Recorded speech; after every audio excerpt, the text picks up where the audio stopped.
गुरु साक्षात् परब्रह्म तस्मै श्री गुरुवे नमः। सूक्ष्म रूप से विराजमान गुरुवचन श्री बद्रीनारायण त्रिपाठी जी, हृदय नारायण योगी जी, प्रेम मूर्ति अखिलेश जी, वात्सल्य मूर्ति मालती माँ, चरणों में सूक्ष्म रूप से स्थूल रूप से विराजमान अध्यक्षा श्यामा दीदी, हमारे डॉक्टर गोपाल शास्त्री, दादा दीदी, दीदी, सत्यनारायण भाई साहब, अमोद भाई साहब और मेरे सब साथी साधकों के चरणों में भावपूर्ण नमन। बहुत भाग्य की एक क्षण है कि 21वीं सदी में जिसको एक मिनट के लिए बाप को बेटे के लिए और बेटे को बाप के लिए भी समय नहीं है, पति को पत्नी के लिए भी समय नहीं है, उस अवस्था में हम यहाँ 7 दिन 9 दिन सुनने के लिए, साधना के लिए उपस्थित हुए, वही भाग्य की बात है। कहते हैं कि मनुष्य जन्म बड़े भाग से मिलता और ईश्वर की कुछ कृपा होती है वो मिलता है। याद कीजिए 84 लाख दुनिया है, हमें कुछ सिलेक्शन नहीं था। 5 लाख कैंडिडेट होता है और एक आईपीएस होता है तो कॉलर टाइप चलता है। मेरा सिलेक्शन हो गया इंडिया में, तो 84 लाख में मेरा सिलेक्शन हो गया। मैं मानो जरूर और मानव बनने के बाद इस साधना से जुड़ा, मानस योग साधना से।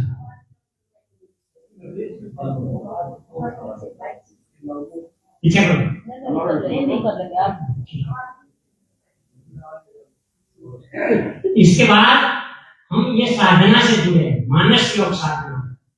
मानस माने जगत गुरु शिव की एक उत्कृष्ट रचना जो समस्त मानव जगत के कल्याण के लिए बनाई गई, जिसकी रचना की, उससे हम जुड़े। जुड़ने के बाद कुछ आगे बढ़ने के लिए, उपवास करने के लिए, उस परम सत्ता के नजदीक बैठने के लिए यहाँ आ गए। इसलिए आप सब और मैं परम भाग्यशाली हूं।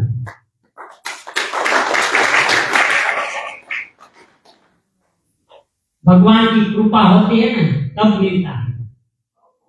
जैसे तो किसी ने, कितनों ने रजिस्ट्रेशन करवाया था, तो कितने 420 लोग। हाँ, सब में ये कारण है मैं नहीं आ सकता।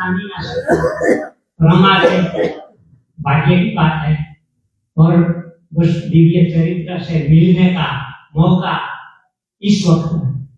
प्रभु राम की बात हो रही है। राम क्या है? चरितम रघुनाथाय शतकोटि प्रविष्टरम एक एक अक्षरम पूषा महापातक नाशी। बुद्ध कौशिक ऋषि ने कहा कि रघुनाथ का चरित्र ऐसा है कि शतकोटि प्रविष्टरम, जब से कहा गया है तब करोड़ों में विकास हुआ। हम तो नहीं, आप अपने इसका एक एक अक्षर इतना पवित्र है कि जिससे महापातक नाशम, हमारे पापों का नाश हो जाए। ऐसे चरित्र से मिलने के लिए यहाँ उपस्थित हुए। आज तो पहला दिन है, सब इंट्रोडक्शन और सब हुआ, आगे बातें होगी, इस साधना के सिद्धांत होगी, गहन चर्चा होगी। यहाँ मंचस्थ जो लोग हैं, गुरुवर है, वो बातें करेंगे। लेकिन हम यहाँ आए हैं तो एक बार, क्योंकि मैं भी साधक हूँ, आप भी साधक है, यहाँ बैठा हूँ, इसलिए कुछ अलग मत समझना, क्योंकि मैं भी एक छोटा सा साधक हूँ। तो यहाँ हम आए हैं तो कुछ इस साधना के कुछ सूक्ष्म अवलोकन करके क्या साधना है और क्यों है। हो सकता है नए हैं कई और कई पुराने भी है, लेकिन बार बार इसका याद करना जरूरी होता है। तो इस मानस योग साधना तप सेवा सुमिरन है, उसके जो 4 महत्वपूर्ण पिलर्स है, थंब है, उसकी मैं आज आपसे चर्चा करूंगा। 4 पिलर्स: सुनना, समझना, करना और बदलना। सबसे पहले सुनना। क्या है सुनना? आप तो बोलोगे सुनना तो हमें जिंदगी में शुरू हुआ तब से सुनना ही सुनना है, पर अभी तो सुनने के लिए कुछ भी नहीं है। ले लो निकालो, बोलने वाले आ जाएंगे। कितना सुनते हैं समाज में, कितना सुनते हैं? सुबह से शाम तक टीवी चलाओ तो सुनते हैं, बाहर जाओ तो सुनते हैं, सुनना सुनना सुनना। लेकिन सुनना एक महत्वपूर्ण प्रोसेस है इस साधना में। बेसिक डॉक्टर साहब ने बताया, योगी जी आते थे, मिलते थे, चले जाते थे, लेकिन पहली बार सुना, इससे बाद में होती। सुनना सबसे महत्वपूर्ण बात है, और सुनना प्रथम भक्ति कही है। श्रवणम कीर्तनम बोलते हैं, नवदा भक्ति। श्रवणम सुनना एक भक्ति है। बोलने वाले तो बोलेंगे, इसके पीछे कितना तप है वो असर करेगा, लेकिन सुनना आप कितना सकते हैं, कितना सुन सकते हैं। इसलिए यहाँ आए हैं तो कृपया सुनने के लिए तत्पर हो जाए। सुनना कितना महत्वपूर्ण है वो भगवान को भी मालूम, क्योंकि शास्त्र और साइंस दोनों कहते हैं कि जब बच्चा माँ के गर्भ में होता है तब 18 से 24 सप्ताह के बीच में सुनना शुरू हो जाता है। सबसे पहले वो वाइब्रेशन सुनता है माँ का, और इसके बाद वो माँ और बेटे के बीच जो संवाद होता है वो सुनता है। और इतिहास हुआ है, छत्रपति शिवाजी ने राम और लक्ष्मण की कहानियां सुनी थी माँ के जिजाऊ के गर्भ में, और अभिमन्यु ने वो युद्ध चक्रव्यूह है उसके 6 कोठे माँ के गर्भ में सुनी। इसलिए सुनना सबसे महत्वपूर्ण बात है। इसलिए ये इंद्रिय है, हमने भगवान ने गर्भ में सुनना है। ये साधना का प्रथम स्तंभ है। प्रश्न होता है क्यों सुनना, क्या सुनना और कैसे सुनना, कब सुनना, सब प्रश्न है। तो सुनना क्यों सुनना, क्योंकि तो सुनना है किसके लिए? समझने के लिए, आदत करने के लिए। तो बेसिक बात है। तो साधना में सुनना है, भगवान भी कहते हैं सुनना है। फिर कब सुनना है? तो सुनना तो सुनना ही होता है। अभी डॉक्टर साहब ने भी एक सूक्ष्म बात उठाई थी कि अर्जुन और कृष्ण दोनों सखा ही थे, तो साथ साथ रहते होंगे तो कुछ बातें तो होती होगी।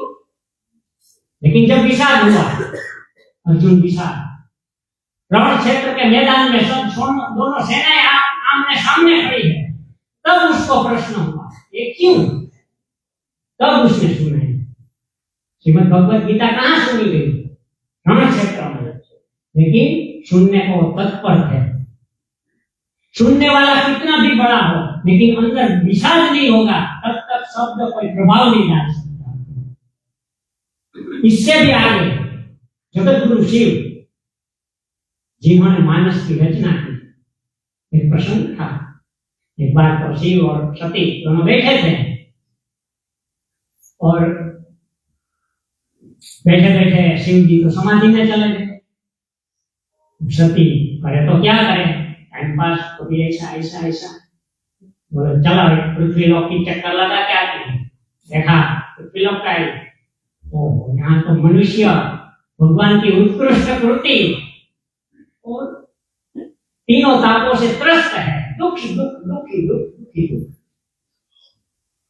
फिर गई सोच दिमाग में आई कि भगवान की उत्कृष्ट प्रकृति, ऐसा मनुष्य दुखी क्यों है? जागे तो बोल।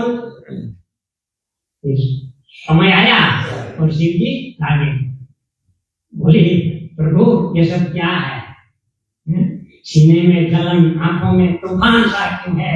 इस शहर में हर शख्स परेशान सा क्यों है? शिव जी कहे यही तो मैं राह देख रहा था कि कोई किसी को प्रश्न तो उठे, कोई पूछे तो सही ये प्रश्न का इलाज क्या है, इसका सॉल्यूशन क्या है। तो कहते हैं रति महेश निज मानस राखा, पाई सुसमय शिवासन बाखा। समय की प्रतीक्षा कर रहे हैं, लोहा गर्म है तब हथौड़ा मारो तो बोल दिया। इसलिए यहाँ आए हैं तो सुनने की ये उत्कृष्ट अवस्था है। डॉक्टर साहब ने बोला था 5 जो तत्व है, 5वां तत्व पृथ्वी है। पृथ्वी में क्या है? 5 गुण, शब्द, स्पर्श, रूप, रस, गंध। तो जब तक हम अनाज, दूध, दालें सब खा रहे थे तब 5वें स्तर पे पृथ्वी पर थे। फिर धीरे धीरे ऊपर उठना, उपवास, फिर 4 तत्व, फिर 3 तत्व, फिर 2 तत्व और फिर 1 तत्व आकाश। आकाश में क्या है? शब्द। अगर शब्द को सुनना है और शब्द को संग्रहित करना है और अंदर का जो शब्द है उसको बाहर निकालना है तो उपवास जरूरी है। ऊपर उठना, पास बैठना, उस परम सत्ता को। इसलिए यहाँ संयोग भी है कि हमारा उपवास भी है और सुनना भी है। यहाँ जो सुनेंगे, हमने कई पुराने साधक है उसको मालूम है, 7-7 दिन सब 7 डे चलता है, खाना पीना भी चलता है, वहां भी बातें होती है, लेकिन यहाँ क्यों आते हैं? 1000 किलोमीटर दुकान का ताला लगा के यहाँ क्यों आना है? वहां भी ध्यान करेंगे, घर पे थोड़ा थोड़ा भी ध्यान करेंगे, उपवास करेंगे सुनने के लिए। सुनने की परम अवस्था है उपवास है। हम ऊपर के तत्व के पास बैठे हैं, जहाँ आकाश तत्व है, जहाँ शब्द शब्द के सिवा कुछ नहीं है। वो शब्द हमारे जीवन में क्या सुनना है? तो उत्तम चरित्र सुनना है, ऐसी कथाएं सुनना है जो हमारे जीवन को कुछ मोड़ दे सके, कुछ परिवर्तन ला सके, ऐसी कथाएं सुनना है। कब सुनना है? कितना सुनना है? तो बार बार सुनना। हमने सोचा एक बार सुन लिया तो तब की बात तो समझ में आ गई। सुबह में कुछ नहीं खाना, जूस पीना, कच्चा खाना, नाश्ता करना, पका खाना, 80% सब्जी, 20% अनाज, सेवा की साधना, धन, भजन, समय, वस्त्र, योग्यता, अरे मात्रा, प्राथमिकता, भावना, ज्ञान करना, क्या है? विक्षेप, लय, ना कुछ करना, ना कुछ करने, साधना, साधना खत्म।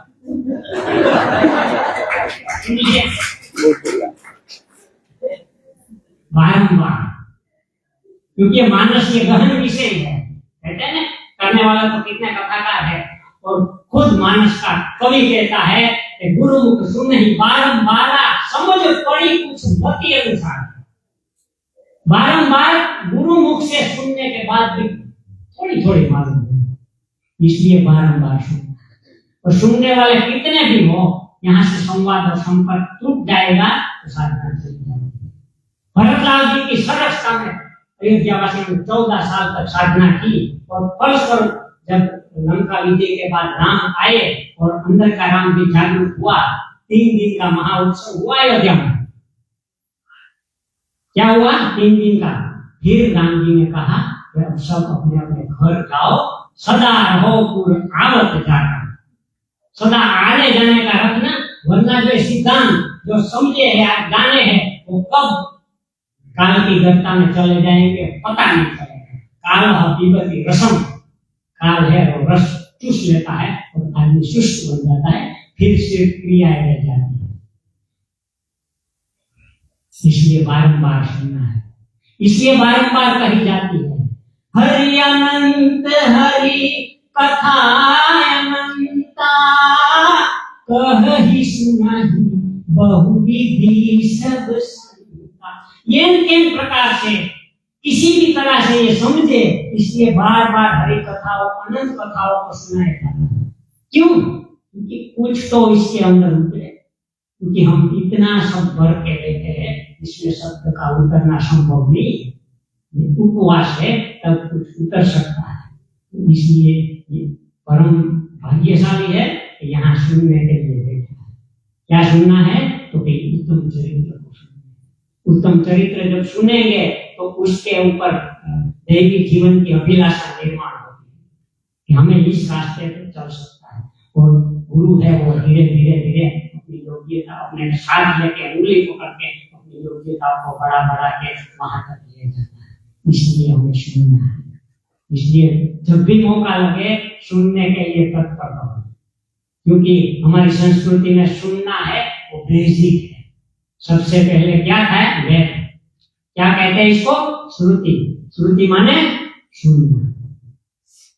सुनाई गई, कही गई। पहले तो लिटरेचर नहीं था, शब्द नहीं थे, तो गुरु मुख से सुनते थे और कंठस्थ हो जाते थे, क्योंकि उस वक्त का आहार भी वैसा था और लोग भी वैसे थे। आज हम समझते हैं कि हम ज्यादा सुनने लगे हैं। कोई बोले कि मैं फर्स्ट क्लास हो गया हूँ, इतनी एग्जाम पास करी है, लेकिन वो इंफॉर्मेशन सुना नहीं, अंदर की बात है वो सुनते हैं। वाणी के भी 4 प्रकार है, पहाड़ी, परा, पश्चिमी, मध्यमा और वैखरी। हम जो बोल रहे हैं वो वैखरी है, लेकिन धीरे धीरे धीरे मध्यमा, और मध्यमा के आगे पश्चिमी, पश्चिमी के आगे परा तक पहुंच जाएंगे तो धीरे धीरे सुनना है ना, वो डायलॉग हो जाएगा। फिर बात करनी नहीं पड़ती, फिर शब्द बेईमान हो जाते, धीरे धीरे ये शब्दों के मकर जाल से ऊपर उठ के वहां तक पहुंच जाएंगे। वहां आता है राम राम, वो मंत्र कहलाता है। सिर्फ राम राम रटने से कुछ नहीं होता, लेकिन यहाँ से ऊपर उठे उठे उठे और सिर्फ राम ही दिखाई दे, समग्र सृष्टि में राम दिखाई दे, तब राम नाम का महत्व समझ आएगा। राम राम राम राम राम ओम करते रह जाएंगे। ओम क्या है? ये साधना का त्रिसूत्र है, वो ओम है। ओ माने अस्तित्व, माने ब्रह्मा। ऊ माने ऊपर उठना, उपवास माने साधना। म माने मिलना। मेरा अस्तित्व है, मैं जानूं मैं कौन हूँ, मैं कहाँ हूँ, मैं क्यों आया, फिर साधना करूं, इससे ऊपर उठूं और उस परम तत्व से मिलने तक की साधना। इसको कोई छोटी मोटी रोग भगाने तो साइड की, वो तो भागेंगे जाएंगे, लेकिन ये शब्द हमें वहां तक ले जाएंगे। इसलिए सुनना है, सुनने के बाद समझना। कितना सुनते हैं, कितना समझते हैं, क्या कहा था, क्या समझा। समझना बहुत महत्वपूर्ण बात है। छोटे छोटे सिद्धांत हम गहन नहीं समझ सकते हैं, इसलिए गुरु है, छोटे छोटे सिद्धांत बोलते हैं, लेकिन हम इसका क्या अर्थ लगाते हैं? मेरी बात पकड़ो, मेरी लात नहीं। जो दिखे सब कुछ, ना दिखे सब कुछ, लेकिन हमें तो यही लगता है जो दिखे वही सब कुछ। हम दिखाने के चक्कर में पड़े हैं, और अंदर जो दिख रहा है उसको वो तो जानता, गुरु जानता है। मैं कैसा भी बोलूं, अंदर मेरी साधना कितनी चल रही है उसको मालूम है। इसलिए समझना सबसे महत्वपूर्ण बात है। दीदी बताया योग करवाती है, मैंने कितना गहन विषय है, लेकिन योग के शुरुआत में महर्षि पतंजलि क्या कहते हैं? योगश्चित्त वृत्ति निरोधम। चित्त की वृत्तियां का निरोध, चित्त की वृत्तियां जो बाहर है उसको अंदर लाओ, वो परम सत्ता के पास, वो सच्चिदानंद के पास मोड़ो, तो योग। बाकी तो सब क्रियाएं है, वो जो यम नियम आसन प्राणायाम प्रत्याहार धारणा ध्यान समाधि है, वो साधना। लेकिन मूल ये है योग में जुड़ना। उस जुड़ने के लिए क्या है? योग चित्त वृत्ति निरोध होना, चित्त की वृत्तियों को अंदर लाना। इसलिए हम ज्ञान में कहते हैं कि अंदर जाना, ना कुछ करना है, ना कुछ करने की सोचना। लेकिन वहां जाने तक का रास्ता कैसे मिलेगा? तो पहले सुनना, फिर समझना। बहुत बातें होती है, इसका सूक्ष्म हम समझते हैं। सन्मुख हो ये जीव मोहि जब ही जन्म कोटि अघनाशय तब ही। मालूम हो गया? चले टिकट कटवा ली, जय राम जी की मैं सन्मुख हो गया, जन्म कोटि नाश हो गया। नहीं हो गए, या तो नाक कटवाओगे या मारे जाओगे। जिसको राम मिला था मालूम है, शूर्पणखा को मिला था तो नाक कटवानी थी, रावण को मिला था तो मारा गया। अपनी भी कुछ तैयारी हुई, और क्लास 1 ऑफिसर से मिलना है तो कुछ तैयारी करनी पड़ती है। अगर पीएम से सीएम से मिलना है तो कितने पापड़ बेलने पड़ते हैं। ये तो परम सत्ता से मिलना है, तो समझना है, सन्मुख होना है तो कैसे होना है। कुछ ये कचरा है तो थोड़ा मल है तो शरीर का तो निकालते हैं एनिमा वमन से, लेकिन ये मन में जो पड़ा है उसको थोड़ा निकालना है। इससे समझना है, और समझ के बाद समझना है। क्यों? क्योंकि समझेंगे नहीं और करेंगे तो कुछ का कुछ हो जाएगा। किसी को एनिमा प्यारा लगा तो एनिमा के पीछे दौड़ा, किसी को खाना का कच्चा तो कच्चे के पीछे दौड़ा। साधना को यही समझा। कोई सेवा का है तो कर दे दो सेवा करना कुछ भी है, लेकिन वो समझ नहीं है तो क्रिया बन जाएगी, और कब इससे आप उड़ जाओगे वो ही मालूम है। तो समझ कर नहीं करोगे तो कब यहाँ से दूर हो जाओगे मालूम नहीं, पिस जाओगे, टूट जाओगे। अगर इस साधना के सिद्धांतों को समझ को, इस सूक्ष्म जो सिद्धांत है उसको पकड़ के रखोगे तो जीवित रहोगे, वरना मारे जाओगे। चलती चाकी देख के दिया कबीरा रोय, दो पाटन के बीच में साबुत बचाना। ये पृथ्वी में घूमते रहोगे तो आटा बन जाओगे।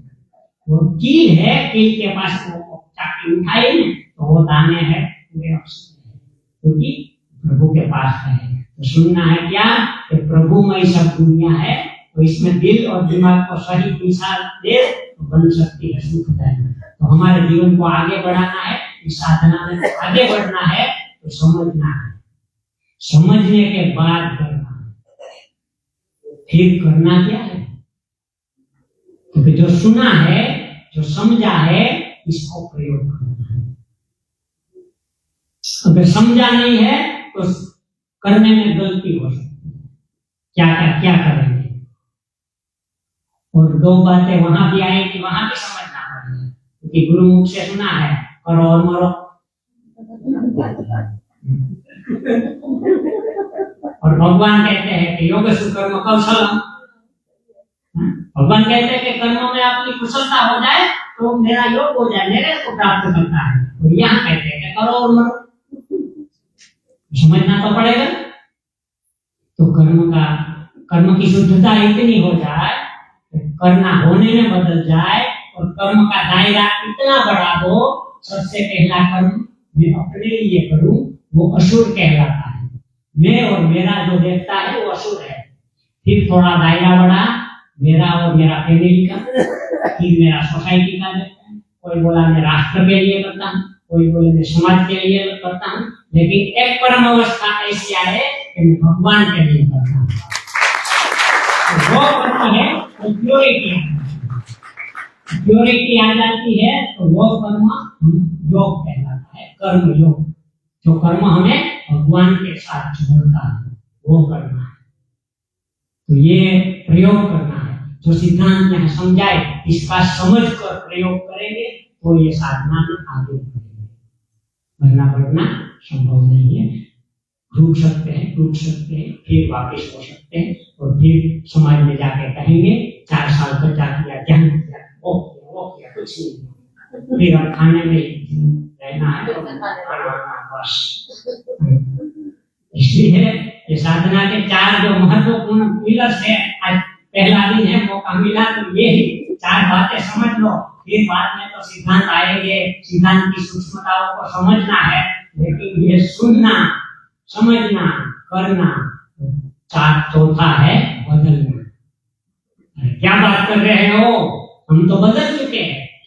सलवार कमीज पहनते हैं, जीन्स पहनते हैं, वो पहनने लगे हैं, हमारा स्टाइल बदल गया, हेयर स्टाइल बदल गया, फेशियल बदल गया, वो सब बदल गया, कलर बदल गया, बोलने का ढंग बदल गया। हमने तो क्या क्या नहीं बदला, खाने का स्टाइल बदला, क्या बदलना है, अब क्या बदलूं मैं, पूरा तो बदल गया।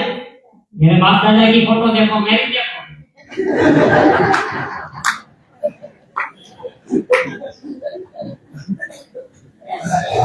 बदलना क्या है, कुछ समझ आया?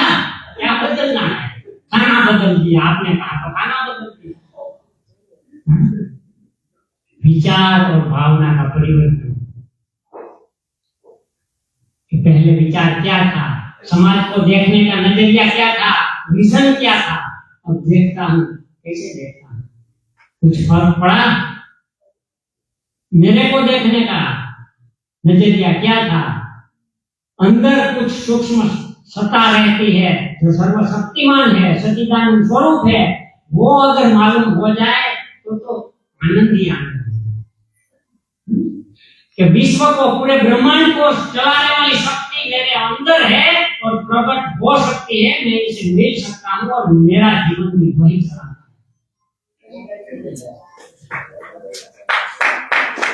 तो ये समझना है। तो सबसे पहले बदलना क्या है? अपना दृष्टिकोण, विजन बदलना है। और जो बाहर का है वो अंदर देखने की दिशा बदलनी है। हमारी दिशा जो गलत थी, भोजन में शक्ति, दवाइयों में स्वास्थ्य, वो सब पांचों बातें हैं कहते हैं, वो जो हमारी भ्रामक मान्यता थी उससे बदल के अंदर है कि सर्वशक्तिमान सत्ता शक्ति आनंद का स्वरूप है, वो अंदर है और वो पांचों चीज अंदर से मिलेगी। इसके लिए अंदर की तरफ जाना, वो बदलना है, रूट बदलना है। दिशा बदलो और तो दशा बदलने में देर नहीं लगती है। क्योंकि आगे तो आता है सर्वभावेन समर्पण, तो उसके लिए भी चरित्र है, कितने भी उत्तम चरित्र हमें है, माता सबरी का है, फिर भरतलाल जी का है, हनुमान जी का है, सर्वभावेन समर्पण। योगी जी महाराज का भी कहा पढ़ा गया, तो सर्वभावेन समर्पण। तब तक कुछ ना करो, जब तक समझ में आए तब तक कुछ ना करो। डॉक्टर साहब ने भी कहा तब तक कुछ ना करो, लेकिन समझो, सोचो, सुनो, ना समझ आए तो बार बार सुनो, क्योंकि समझ के बाद बदलना है। और जिससे मिलना है वो कौन है? सच्चिदानंद स्वरूप है। उसको तो हम सिर्फ कल्पनाओं में देखते हैं। यहाँ जब मूर्तियां लगती है ना राम की, कृष्ण की, वो तो मात्र प्रतिकृति है। ओरिजिनल तो क्या है? उसको देखने का हमारा सामर्थ्य नहीं है, इंद्रियां देख नहीं सकती, क्योंकि इसके लिए तो दिव्य दृष्टि चाहिए, जो संजय को मिली थी, अर्जुन को मिली थी, जब विश्व दर्शन दिया था, उनके हजारों सूर्य का रोशनी, उसका तेज ऐसा है। तुलसीदास जी कहते हैं कि भगवान कैसे है? कांदर्पय गणित अमित छवि नवनील नीरज सुंदर। हजारों सूर्य का जिसमें तेज है। अब 14 करोड़ 90 लाख किलोमीटर दूर एक सूर्य है, उसको तो नंगी आंख से देखने की हमारी औकात नहीं है, और हजारों सूर्य वाले राम प्रभु को कैसे देख सकते हैं? इसके लिए गुरु चाहिए, इसके लिए सामर्थ्य है, इसके लिए ऊपर उठना है। वो भगवान है, इससे अगर ऐसे ही मिल जाओगे तो शुरू हो जाओगे। उसके लिए अपनी योग्यताओं को धीरे धीरे इस आदमी से बढ़ा के इससे मिलना है। उसकी आंखें कैसी है? तो वो प्रेममयी, मोहमयी है। उसकी आंखों से आंखें एक बार मिल जाए तो प्यार हो नहीं, ऐसा हो नहीं सकता। और जिंदगी भर का जो दुख दर्द है वो भूल जाओगे। एक ऐसा नशा छा जाएगा, आप चिनकते रह जाओगे। आनंद आनंद अंदर से प्रकट हो जाएगा, बाहर का आनंद फिर कुछ हो जाएगा। एक सिर्फ हमी में को आंखों से पिलाते हैं, कहने को तो दुनिया में मैं खाने हजारों। प्रभु की आंख से आंख अगर मिल गई उस अवस्था में तो जिंदगी भर का नशा, ये नशा फिर तुच्छ है, ये ऐसा प्रभु है, इससे हमारा जुड़ना है। फिर आएगा कि ये तो प्रभु की तुम इतनी बात कर रहे हो ना, हम तो ये छोटे से गांव में रहने वाले, ये तो एक मोटी मान। फिर जुड़ाव कैसा होगा? इस साधना में आए हैं, कोई भी अपने आप को छोटा तो ना ही समझे, क्योंकि यहाँ से बार बार वो कथा कही जाएगी। एक सबरी, वो पंचम वर्ण की थी, लेकिन वो अपने आप को निम्न समझती थी कि यहाँ से आदमी दूसरे और किसी की नजर भी मेरे को पड़ जाए तो अशुभ मानते हैं। तो वैसी सबरी भगवान को प्राप्त कर सकती है। इसलिए नीचा तो किसी को लगना ही नहीं चाहिए कि मैं कौन हूँ, तो मैं उस परम सत्ता का अंश हूँ। इसलिए ये तो समाज ने हमें ऊंचा नीचा सब कर दिया है, लेकिन हम उसके बेटे हैं तो उसकी गोदी में बैठने का हमारा जन्म से अधिकार है। इसलिए कभी नीचा मत अपने को समझो। और वो कौन कहेगा? वो गुरु धीरे धीरे हमारी योग्यता को बढ़ाएगा, हमारी समझ को बढ़ाएगा।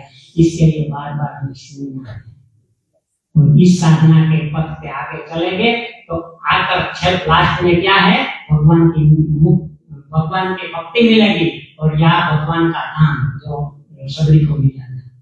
छोटे से छोटे हम तो ऐसे गांव से आते हैं, जूनागढ़ से, जहाँ एक भक्त था नरसिंह मेहता, भगवान की भक्ति में सर्वभावेन समर्पण कर दिया, फिर तो वो कुछ संकल्प कर लेता था तो भगवान दौड़ने लगते थे। 48 बार 48 टाइम भगवान को ज्ञाना पड़ा।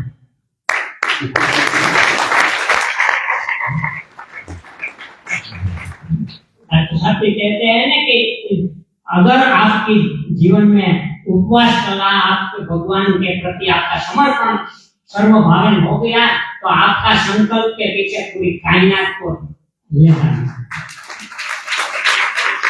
तो आप भी इसी तरह, हम भी बढ़ सकते हैं। मैं भी कुछ इसमें आगे नहीं हूँ, तुम्हारे लेवल का भी हूँ, लेकिन ये मैं आपको विजन बता रहा हूँ। जैसे वो प्रोजेक्ट दिखाते हैं ना, ऐसा ऐसा ऐसा ऐसा होता है,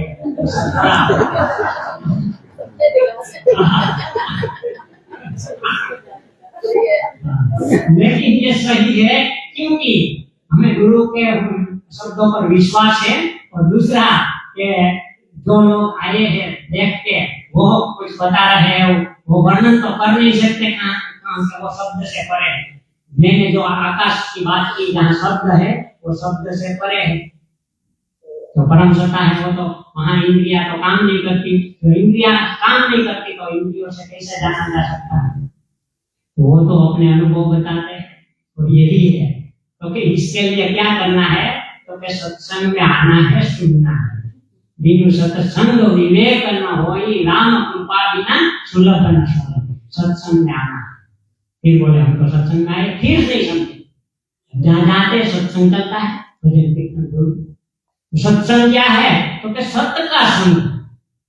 सत्य भी क्या है? उमा कहूँ मैं अनुभव अपना, सत हरि भजन जगत सब। सत्य क्या है? भगवान का भजन। फिर आया भजन क्या है? भजन मने भजन सेवायाम, भज मने जुड़ना, भक्त मने जुड़ना, विभक्त मने बिछड़ना। तो जो सदा सुबह से शाम तक, रात तक भगवान से, भगवान के कार्यों से, भगवान को मिलने के लिए तत्पर है, जुड़ा रहता है, उसे भक्त कहता है। वही सत्य है। वही सत्य को पाने के लिए, समझने के लिए, सुनने के लिए हम और आप यहाँ तक है। मैं भी आपकी तरह साधारण सा लास्ट बेंच में बेंच बैठने वाला सामान्य सा साधक हूँ। मेरी कछु ऐसी होती है, लेकिन जो कुछ गुरु मुख से सुना है, समझा है, वो आपको एक्सप्लेन करने का थोड़ा प्रयत्न किया है। मेरे को तो भाषा की भी थोड़ी दिक्कत है, क्योंकि हिंदी का कुछ ऐसा अनुभव भी नहीं है। तो इसलिए अब ये साधना के जो 4 पिलर्स है, उसको आप समझ करके जो 8 दिन बाकी के हैं, तो उसमें वो गहन विषय जो आएंगे उसको आत्मसात करने की, जीवन में समझने की, उसमें प्रयोग करने की, और प्रयोग का जो फल आए उससे आगे बढ़ के परमात्मा से मिलने तक की आप सबको भगवान प्रार्थना शक्ति आप दे दे, और गुरुजनों से ऐसा आशीर्वाद लो। और इसमें जो सारी उत्कृष्ट बातें हैं वो गुरु कृपा से, और कुछ आप सबसे मैंने ली है, और जो मैं भी सामान्य साधक हूँ, तो जो कचरा आ गया है इसमें, तो आप तो मान सरोवर के उस हंस की बाती है, तो नीर और क्षीर में से क्षीर ग्रहण करेंगे, और नीर है, कचरा है, वो यहाँ छोड़ के जाएंगे ऐसी। और आप सबने धैर्य से, शांति से मेरे को सुना, इसलिए मैं आपका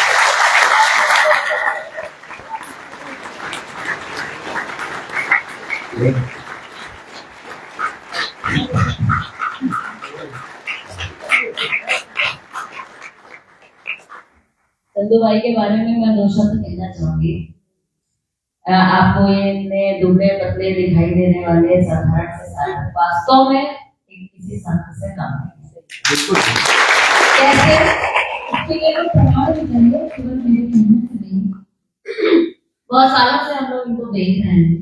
साधना की जो गहराई और जो पकड़ चंदू भाई के पास है, वो जल्दी किसी के पास नहीं है।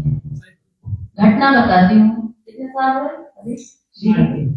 3.5 साल पहले इनकी पत्नी का देहांत हुआ। एकदम बढ़िया स्वस्थ, ये तो दुबले पतले हैं, वो बढ़िया एकदम खूब सुंदर स्मार्ट बढ़िया स्वस्थ, पूरी तरह से साधना में लगी हुई, तब सेवा सिमरन से लगी। अचानक बस एक दिन चली, अकस्मात। ऐसे में जब किसी के साथ ऐसी घटना घटती है तो जरा सोच के देखिए कि क्या कैसा लगा, योगी जी कहते थे कैसा लगा जब कोई घटना घटी, उसका ये प्रमाण है चंदू भाई। इनको मैंने सेम डे फोन किया और सेम सवाल किया कि चंदू भाई कैसा लगा। ये इनकी जो मौज आप अभी देख रहे हैं वही मौज मैंने उस समय भी देखा। पूरे दुनिया में इसको छोड़कर कोई अपना नहीं है, थी तो बढ़िया सेवा किया, चली गई, तो कोई इनके ऊपर ऐसा कोई प्रभाव नहीं पड़ा। जो बात योगी जी महाराज कहा करते थे कि ये सर्वोच्च उपलब्धि है एक तरह से, ये खाना नहीं मिला तो कमजोरी नहीं लगी, ताकत बढ़ गई, ये कोई बहुत बड़ी उपलब्धि नहीं है। सामान चोरी हो गया तो दुख नहीं लगा, ये बहुत बड़ी उपलब्धि नहीं है। लेकिन ये अपने आप में एक बहुत बड़ी उपलब्धि है कि हमारा इतना निकट का कोई चला जाए और हम उसमें भगवान का हाथ देख पाए, केवल देख नहीं पाए बल्कि अनुभव कर पाए। तो ऐसे हैं चंदू भाई। तो अभी थोड़ा समय है 10 मिनट, तो मैं चाहती हूँ कि इनका थोड़ा अनुभव भी सुना जाए, कैसा रहेगा, कैसे जुड़े साधना में और क्या हुआ और कैसे बचपन की कहानी बताते हैं कि हमारे वाली स्थिति थी। आप देखिए रहे कितने एमडीएम के शरीर में लेकिन उसके बावजूद इन्होंने इस खान पान को अपनाया। जो इस तदगाठी का आदमी इस साधना को अपनाएगा क्या, वो कहेगा भाई तुम करो, तुम हमारे लिए नहीं है ये साधना, हम तो कहेंगे भी ये। लेकिन कैसे ये साधना में जुड़ के और आज तक इतना आगे तक बढ़े हैं साधना में, और जो ये बोल रहे हैं, इन्होंने जो बोला वास्तव में ये बहुत गहरा है। मुझे तो इनकी वाणी बहुत पसंद है और मैं इनको सुनना हमेशा बहुत पसंद करती हूँ, क्योंकि इनकी वाणी में सच्चाई है, क्योंकि इनकी वाणी में गहराई है, इनकी वाणी का अनुभव है। तो एक बार जोरदार तालियां मुझे।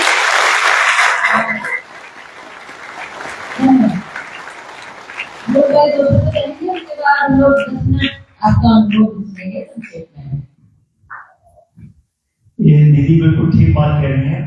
इत्तेफाक था कि उस समय कुछ दिनों बाद इनके साथ एक घटना घटी। हम लोग जूनागढ़ गए थे ये मनोज गुड़ाना जी के पास में, और तो उनके यहाँ सत्संग था, तो हम लोग सब शाम के सत्संग में गए।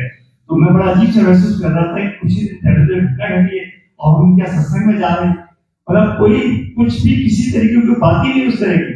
हम भी कुछ नहीं कह पाए किसी कोई तरह का, और बिल्कुल नॉर्मल वैसे सत्संग चला जैसे चलता है। हम लोग वो सब करके वापस आ गए।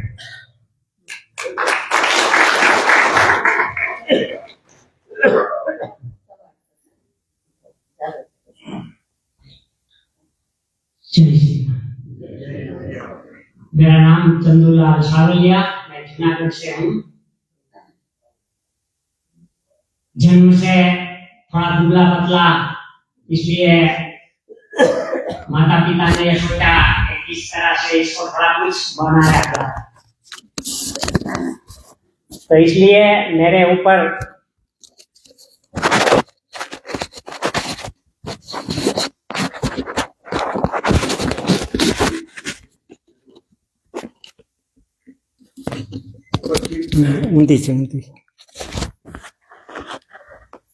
भोजन से शरीर बनता है और शक्ति मिलती है, ऐसा सबने सुना। तो मेरे माता पिता ने मेरे को बचपन से भी मेरे मामा के घर भेज दिया कि जहाँ भैंसे थी खूब खाओ और मस्त हो जाओ।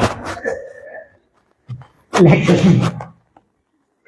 सुबह में मक्खन में चम्मच लगाकर मक्खन खाता था, रोटी खाता था, दूध पीता था, और मामी मारती थी अभी ये खा लो, ये खा लो, ये खा लो, लेकिन कुछ भी बना नहीं। 12 साल का होते तो इतना दर्द, इतना दुख, इतने रोग का डर हो गया, संभाल पाना मुश्किल हो गया। फिर थोड़ा साइंस का विद्यार्थी, इसलिए दूसरी कोई बात में पढ़ा नहीं, जो साइंस बताता था वो ही करता था।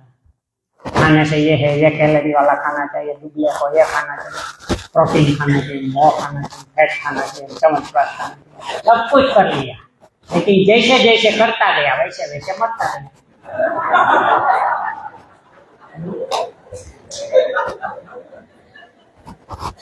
इसके बाद जैसे तैसे गाड़ी चलाता रहा और भगवान की कृपा के चलती भी रही। 1994 में शादी हो गई। इसके बाद फिर थोड़ा गृहस्थाश्रम पैसे की कमी कुछ भी नहीं, आमदनी 44, खर्चा 5 रुपया, कैसे चलाए आदमी, कैसे करे? तो सब स्ट्रेस वैसा सब चला। फिर 97 आते आते ट्यूबरक्लोसिस हो गया, फिर दवाइयाँ, इंजेक्शन, ऐसा चला कि दवाइयाँ का तो मैंने एक पूरा अपना मेडिकल स्टोर भर जाए ना, ऐसी इतनी दवाई खाना इतनी साल में। कोई कहता है, डॉक्टर बोलता है कि दवाइयाँ दूं का इंजेक्शन, तो फिर मैं सोचता सारी दवाई इसमें खाओ, पचे, कहाँ काम करे ना करे, इसलिए इंजेक्शन लगा लो, तुरंत काम, तुरंत इफेक्ट। तो मैं इंजेक्शन खाता था। तो मेरे तो ऐसे इंजेक्शन तो रूटीन हो गया, कभी भी जाऊँ 2 इंजेक्शन लगा, 2 इंजेक्शन लगा, तो सब सुइयाँ खा के। इसके बाद 2000 की साल में मेरे पिताजी का देहांत हो गया। हम बहुत ही गरीब परिवार से मैं आता, तो मेरे 2 भाई बहन और छोटे थे जिसकी शादी बाकी थी, और मेरे और मेरी बहन की शादी हो गई थी। अभी तो शादी के 3 साल हुए थे, 6 साल, और मेरा पिताजी का देहांत हो गया। तो दोनों घर की जिम्मेदारी मेरे ऊपर आ गई। तो ये खर्चे में एक घर नहीं चलता था, सबका चलाना, इसके उपरांत सामाजिक थोड़ा प्रेशर, बहन की शादी करना, भाई की शादी करना, गरीब परिवार से कौन नाता जोड़े, इसमें से क्रैश हो गया और मेरे को हाइपर एसिडिटी हो गया। कैसा हाइपर एसिडिटी कि हफ्ते में 2 दिन 3 दिन मेरे को उल्टी हो गई, जो भी कुछ खाओ उल्टी हो गई। और मैं ऐसा नहीं था कि सब कुछ ऐसा वैसा सब खा लेता था, मैं ऐसा खाता था जो सजेस्ट किया जाता था। कोई कहे तीखा नहीं खाना, नहीं खाना, तला भुना नहीं खाना, छोड़ दिया, वो नहीं खाना तो छोड़ दिया। अंत में किसी ने बोला ठंडा दूध है वो एसिडिटी को मारता है। फिर मैंने ठंडा दूध का प्रयोग चालू किया और 2 साल तो केवल दूध रोटी खाई, फिर भी एसिडिटी, तनाव भी रहता था। क्या करूँ, केस समझने का हल कहाँ से मिले? ऐसा करते डॉक्टर बदलते डॉक्टर के पास गया। डॉक्टर ने बोला आप अपने साथ किसी वडील को लाइएगा दूसरी बार। मैं बोला ठीक है। तो मैं वो दीपक भाई को लेकर गया, मेरा मित्र है। बोला साहब आपसे कुछ बात करना चाहते, आप जाओ। मेरे को कैबिन से बाहर निकाला और दीपक भाई को बोला ये जो चंदू भाई है, इसका सब डाइजेस्टिव सिस्टम है वो ड्रॉप मार दिया है पूरा। अब इसकी जिंदगी 6 से 8 महीने है, इसमें ये थोड़ा थोड़ा खाए, थोड़ा थोड़ा दवाई ऐसा करे तो थोड़ा कुछ लंबा खींच सकता है, वरना इसमें कुछ आशा नहीं है। क्योंकि ये इसकी फाइल भी इतनी बन गई है, इसमें सब प्रयोग सब कर लिया है, डायग्नोस सब, इसमें कुछ होने वाला है। इसके बाद भगवान की कुछ कृपा हुई और कुछ पूर्वजों के कर्म हो गए।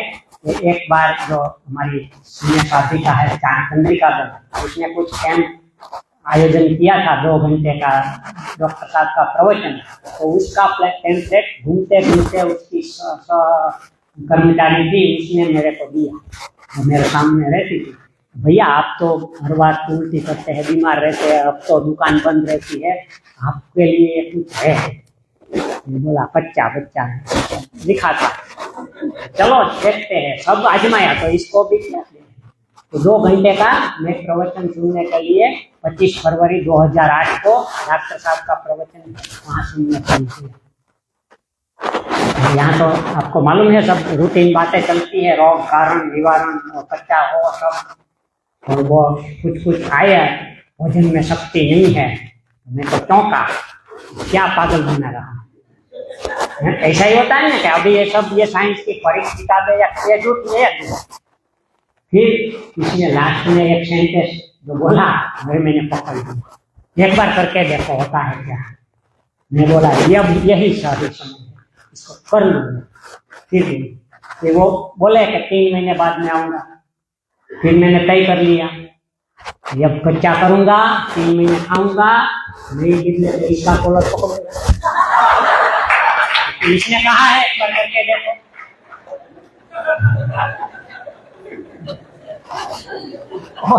दूसरा तो कुछ समझ में आया ही नहीं था, एक बार करके देखो।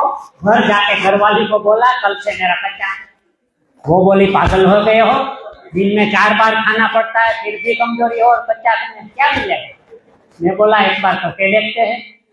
फिर प्रभु की ऐसी कृपा हुई कि 25 फरवरी 2008 से मेरा सब दर्द ऐसे ही गायब हो गया। ना एनीमा जानता था, ना कुछ जानता था। फिर तो 3 महीने बाद मेरे को जाना ही था कि इसमें आगे कुछ क्या है, और वो समझते समझते इतने साल लग गए। ये तो हुई फिजिकल स्टेट। इसमें फैमिली का भी बहुत है। मेरी पत्नी जो उसकी बात कही, वो भी जब शादी हुई इसके बाद इसको थायराइड, हाइपोथायराइडिज्म हो गया था, और वो फर्स्ट फ्लोर पे किसी को मिलना जाना है तो ना बोल देती थी, नहीं जा सकती।